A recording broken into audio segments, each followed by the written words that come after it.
È giunto ormai alla 9ª edizione il concorso lirico Martinelli Pertile, organizzato a Montagnana dall'8 all'11 giugno, quando l'evento si chiuderà nella città murata con la serata di sabato 11 giugno, aperta al pubblico.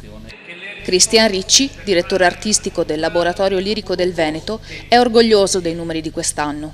Questo concorso, giunto alla 9ª edizione, ha più di 100 partecipanti. Stiamo prendendo con proroga le ultime iscrizioni e parrebbe superassero le 100 anche quest'anno. Siamo felicissimi. I paesi sono paesi europei come Francia, Spagna, Inghilterra, ovviamente tantissimi italiani, e la novità di quest'anno sono i paesi dell'est con Bulgaria, Russia, Slovenia, paesi anche del Mediterraneo come la Grecia, la Turchia e, sorpresa delle sorprese, una grande partecipazione, ovviamente in proporzione, di cantanti con nazionalità USA.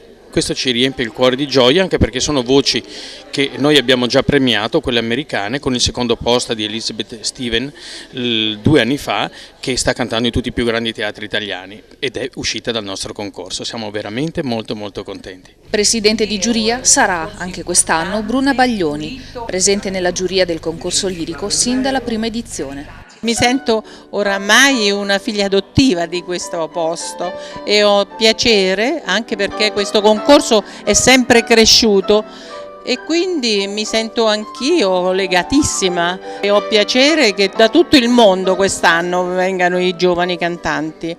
Mi auguro che avranno tutti un grandissimo successo.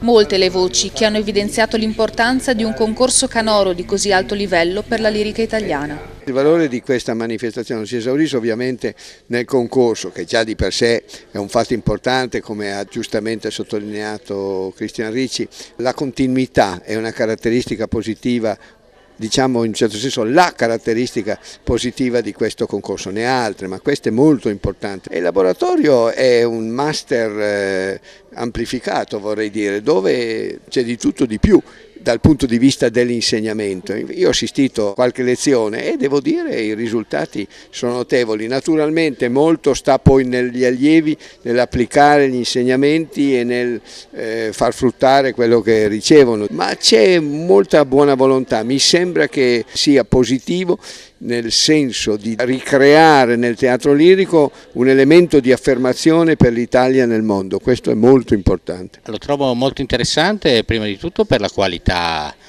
dei partecipanti e soprattutto anche per l'organizzazione, perché è un'organizzazione veramente precisa, puntuale e che guarda esclusivamente al merito. Il Laboratorio Lirico del Veneto, da anni impegnato nello sviluppo e nella promozione della musica lirica nella città murata, è sostenuto da Credi Veneto e dalla Regione Veneto e anche quest'anno è patrocinato dal Ministero per i beni e le attività culturali, patrocinio che permetterà nuove iniziative nell'arco del 2011. Il conferimento del patrocinio del Ministero per i beni e le attività culturali è senz'altro un premio. Perché? Perché il Ministero in noi ha analizzato il progetto, viste tutte quante le carte inerenti all'attività, ha detto sì, questo è un concorso che porta l'italianità nel mondo, che tiene alto il nome della lirica in Italia e non solo, anche il fattore della formazione. A ottobre questo patrocinio ci porterà ad avere un workshop internazionale, ovviamente finanziato con fondi europei,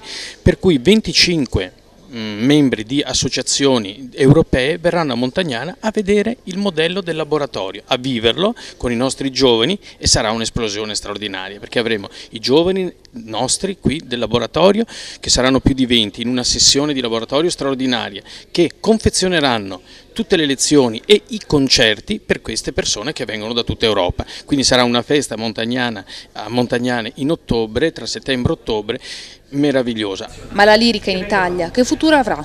Ce lo spiega Giorgio Gualerzi. Anche il teatro lirico, come altri fenomeni, rientra in questo processo cosiddetto di globalizzazione, che indubbiamente è un fatto positivo, ma tende automaticamente a togliere a diminuire il peso specifico di una nazionalità rispetto ad altre. In Italia vengono, nonostante tutto, a vedere, a sentire, vengono nei nostri teatri, c'è un turismo culturale legato al teatro lirico ancora importante, non solo Verona, La Scala, altri teatri. Bisognerebbe fare un'indagine che non è mai stata fatta, ma sarebbe molto interessante vedere il contributo che danno gli stranieri sul piano dello sbigliettamento, dell'affluenza nei teatri italiani, indubbiamente molto importante. Per il 9° anno consecutivo, Montagnana sarà la culla della lirica per diffondere emozioni e cultura musicale.